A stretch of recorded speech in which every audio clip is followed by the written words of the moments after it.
আসসালামু আলাইকুম। আচ্ছা, আমি এখন যদি বলি ব্রাজিল 2026 বিশ্বকাপে 2022 বিশ্বকাপের চাইতেও ভালো করবে, তাহলে কি আপনি বিলিভ করবেন? যদি বিলিভ না করেন তাহলে আজকের ভিডিওটা আপনার জন্য, কারণ আজকের এই ভিডিও দেখে আপনি কিছুটা হলেও বিলিভ করার ট্রাই করবেন যে ব্রাজিল 2026 বিশ্বকাপে 2022 বিশ্বকাপের চাইতেও ভালো করতে পারে। দেখুন, এখন আমি এই কথা কেন বলছি? এই কথাটা এই জন্য বলছি, এখন ব্রাজিলের হাতে ভালো মানের কোচ রয়েছে এবং ব্রাজিলের যে ব্যাকআপ কোচ, সহকারী যে কোচ গুলা রয়েছে তারাও কিন্তু এখন বিশ্বমানের। আমরা জানি যে ব্রাজিলের হেড কোচ হচ্ছে কার্লো আনচেলত্তি এবং তার সহকারী কোচ হচ্ছে ডেভিড আনচেলত্তি, যিনি কিনা মাত্র কয়েকদিন আগে ব্রাজিলিয়ান ক্লাব বেতাফোগোতে যোগ দিয়েছেন। ওইখানে গিয়ে তিনি তার ক্লাসটা দেখাইছে, ওইখানে তিনি যেই লেভেলের ট্যাকটিক্স দেখাইছে ওইটা দেখার পরে আপনি অবভিয়াসলি মানতে বাধ্য হবেন যে ব্রাজিল অন্তত কোচিং প্যানেলের সাইড থেকে 2026 বিশ্বকাপে আরো বেশি ভালো করবে।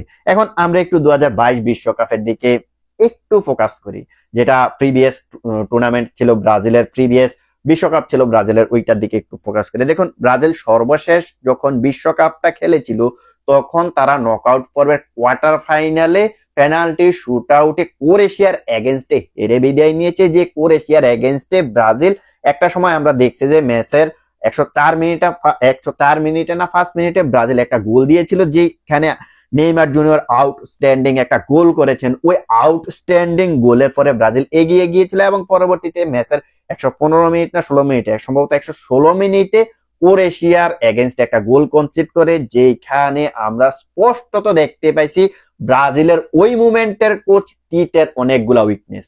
কারণ ম্যাচের আর মাত্র বাকি আছে 5 মিনিট, 4-5 মিনিট, ওই মুভমেন্টও তিনি ব্রাজিলের এই টিমটাকে নিয়ে অ্যাটাকিং ফুটবল খেলাইতে চাইছেন। তিনি যে সাবস্টিটিউট গুলা করাইছেন ওই মুভমেন্টে ওই সাবস্টিটিউট গুলা কাজে দেয় নাই, তিনি কুইক কোনো ডিসিশন নিতে পারে নাই, যার কারণে ব্রাজিল 2026 বিশ্বকাপ থেকে শেষ পর্যন্ত ওই 115 মিনিটের গোলটা কনসিড করার পরে শেষ পর্যন্ত পেনাল্টি শুট আউটে বাইক চলে গেছে। সো এখন ওই মোমেন্টে তিতে যদি কিছু ভুল ডিসিশন না নিতেন তাহলে ব্রাজিল 2026 বিশ্বকাপের অন্তত পক্ষে সেমিফাইনাল পর্যন্ত যাইতে পারতো। বাট তিতে ওই মোমেন্টে তার যে ফুটবল আইকিউ ছিল, তার যে আপনার কোচিং ক্যারিয়ারটা ছিল, ওই কোচিং ক্যারিয়ারে তিনি যেভাবে ব্রাজিল দলটাকে পরিচালনা করেছিলেন, শেষের দিকে এসে তিনি কিছু কুইক ডিসিশন নিতে পারে নাই, যার কারণে ব্রাজিল ক্রোয়েশিয়ার এগেইনস্টে হেরে গেছে। এইখানে আমরা স্পষ্টত কোচের ব্যর্থতা দেখছি। ওই মোমেন্টে কিন্তু ব্রাজিলের হাতে কি না ছিল, ব্রাজিলের ডিফেন্স, মিডফিল্ড এবং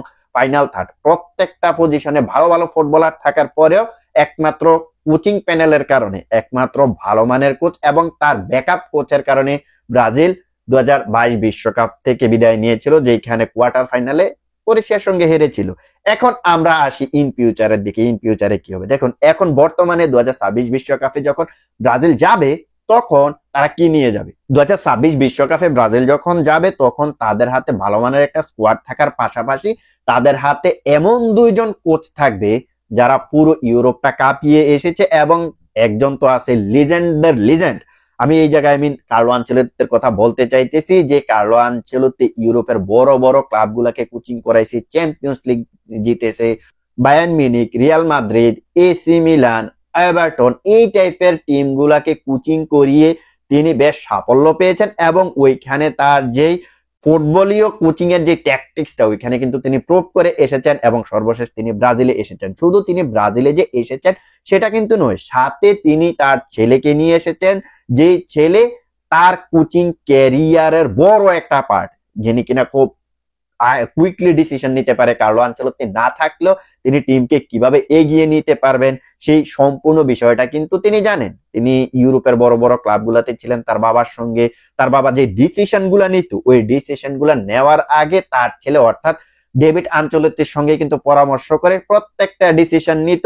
এই যে তার ছেলের সঙ্গে এই পরামর্শগুলা ডিসিশন নিত, এই ডিসিশনের ফলেই কিন্তু শেষ পর্যন্ত আমরা রিয়ালে দেখছি যে তিনটা চ্যাম্পিয়ন্স লিগ জিতছেন, এসি মিলানের হয়ে চ্যাম্পিয়ন্স লিগ জিতছেন, বায়ার্ন মিউনিখে ভালো করেছেন, প্রিমিয়ার লিগও মোটামুটি ভালো করেছেন। সো প্রত্যেকটা জায়গায় তার যে সহকারী কোচ রয়েছে ডেভিড আনচেলত্তি, অর্থাৎ তার ছেলেই কিন্তু তাকে হেল্প করেছে। সো এমন একটা সহকারী কোচ এখন ব্রাজিল টিমে আছে। সো শুধু ব্রাজিল টিমেই নয়, তিনি ব্রাজিল টিমের পাশাপাশি ব্রাজিলিয়ান ক্লাব বেটাফোগোর দায়িত্বটাও কিন্তু পালন করতেছে, যেখানে তিনি মাত্র কয়েকদিন আগে ওইখানে গিয়েছেন। ওইখানে গিয়ে ফার্স্ট ম্যাচটাতে তিনি ভাস্কো ডা গামার এগেনস্টে 2-0 গোলে জয় পাইছেন। সো যেই ম্যাচটাতে জয় পাইছেন এই ম্যাচের স্টেজ গুলা যদি আমি দেখাই তাহলে আপনি অবশ্যই মানতে বাধ্য হবেন যে তিনি ইন ফিউচারে ব্রাজিলের 2026 বিশ্বকাপে ব্রাজিলের জন্য কতটা কল্যাণ বয়ে আনতে পারে। তার বাবা যদি কোনো জনিত সমস্যার কারণে যদি একটা ম্যাচ সাসপেন্ড হয়ে যায়, কোচেরাও কিন্তু ম্যাচ সাসপেন্ড হয়,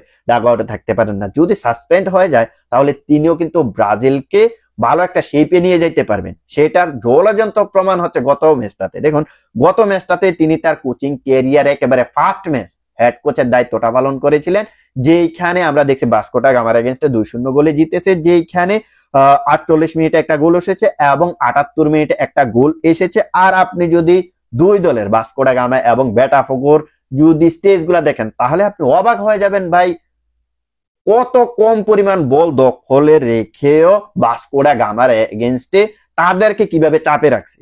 আমি যদি এখন স্টেজের কথা বলি তাহলে দেখতে পারবো যে পুরো ম্যাচে ভাস্কো ডা গামা 66% বল দখলে রেখেছিল এবং বোতাফোগো 34% বল দখলে রেখেছিল। বাট 34% বল দখলে রাখলেও এই জায়গায় ডেভিড আনচেলত্তি অপোনেন্টের চাইতেও তার প্লেয়ারদেরকে নিয়ে বেশি শুট নেওয়া হয়েছে, যেখানে অপোনেন্ট 66% বল দখলে রেখে 11টা শুট নিয়েছেন। ফার্স্টটা তাদের শর্ট অন টার্গেট ছিল এবং ডেভিড আনচেলত্তির প্লেয়াররা 34% বল দখলে রেখে 21টা শুট নিছে, যেখানে 6টা ছিল শর্ট অন টার্গেট। আপনি এখানে দেখতে পাইতেছেন কি পরিমাণ পার্থক্য ছিল বল দখলের ক্ষেত্রে, কোথায় 66%, কোথায় 34%। সো এই পরিমাণ ব্যবধান থাকার পরেও 21টা শুট নিছে, যেখানে তাদের অপোনেন্টের চাইতে 10-10টা বেশি শুট ছিল। আর বিগ চান্স কিন্তু এখানে আমরা দেখতে পাইতেছি যে 6-6টা বিগ চান্স ক্রিয়েট করছে, অর্থাৎ অপোনেন্টের চাইতে কম বল দখলে রেখে কিভাবে অপোনেন্টকে চাপে রাখা যায়, কিভাবে গোল বের করে আনা যায়, সেই কাজটা কিন্তু ভালো করে জানে ডেভিড আনচেলত্তি, যিনি কিনা ব্রাজিলের সহকারী কোচ। এখন আমরা যদি এই ম্যাচের এক্সিটা দেখি তাহলে দেখতে পারবো যে ভাস্কো ডা গামা বল বেশি দখলে রেখেও 0.47 তাদের এক্সি ছিল এবং বোটাফোগোর এক্সিটা ছিল 3.50। অর্থাৎ আপনি বুঝতে পারতেছেন কি পরিমাণ এই জায়গায় পার্থক্যটা রয়েছে। একজন কোচ কি পরিমাণ বল কম দখলে রেখেও কি পরিমাণ এক্সি বের করে আনতে পারতেছে, কি পরিমাণ শটস অন টার্গেটে রাখতে পারতেছে, কি পরিমাণ শুট নিতে পারতেছে।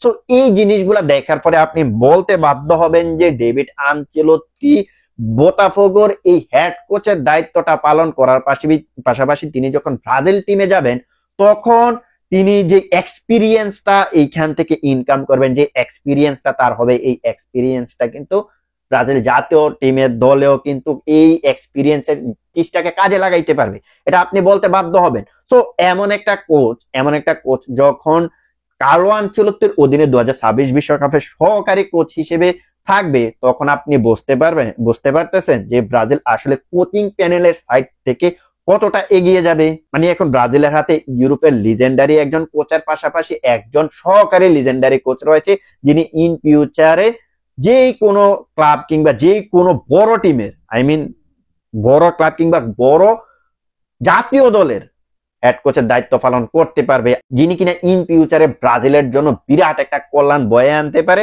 যেটা একেবারে চোখ বন্ধ করে বলে দেওয়া যায়। সো আমি কার্লো আনচেলত্তির ছেলে ডেভিড আনচেলত্তির গত ম্যাচের যে পারফরমেন্সটা দেখলাম, গত ম্যাচের যে ট্যাকটিক্সটা দেখলাম, এই ধরনের ট্যাকটিক্স যদি তিনি 2026 বিশ্বকাপে কার্লো আনচেলত্তির সঙ্গে ক্যারি করতে পারে তাহলে ব্রাজিল চোখ বন্ধ করে 2026 বিশ্বকাপে 2022 বিশ্বকাপের চাইতে ভালো করতে পারবে।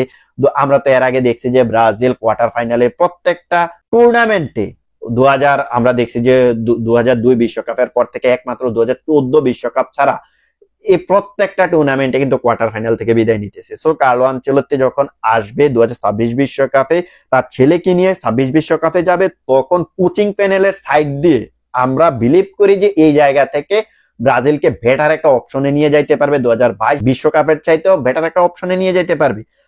এই জায়গায় সেমিফাইনাল ফাইনালও নিয়ে যাইতে পারে। এই ব্যাপারে আমার আপাতত কোনো ডাউট নেই। তো এই ব্যাপারে আপনাদের মতামত কি সেটা আপনারা কমেন্ট সেকশনে জানিয়ে দিতে পারেন। তো আজকের ভিডিওটা এখানেই শেষ করবো, দেখা হবে অন্য কোনো এক ভিডিওতে। সেই পর্যন্ত ভালো থাকবেন।